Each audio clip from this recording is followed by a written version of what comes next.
If you sleep for 4 hours, the risk of heart attack increases to 200% and cancer to 70%. If you sleep for 5 hours, the risk of heart attack reduces to 100% and cancer to 40%. If you sleep for 6 hours, the risk of heart attack remains only 30% and cancer only 20%. And if you sleep for 7 hours or more, the risk of heart attack and cancer are negligible. Lady, how about you cut the bullshit and give us the source? The source!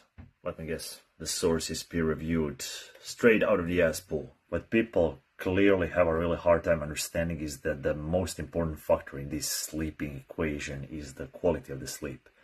The duration of the sleep is just a factor which affects the quality of the sleep, but it's not the most important factor. Not everyone needs the same amount of sleep to get the most out of it, and it's largely determined by the amount of external stressors the individual is dealing with. More psychological and physical stress the individual is dealing with, chances are he'll need more sleep to get sufficient amounts of quality sleep in.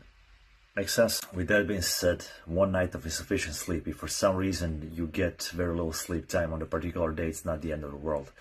Your chances of getting a heart attack or cancer won't skyrocket like this lady would make you believe. Not to mention, studies are clearly showing you can actually compensate for it through naps or getting more sleep in the subsequent days. I mean, let's be real, some people go through their whole lives while getting no more than 5-6 hours of sleep every single night and they're still fine.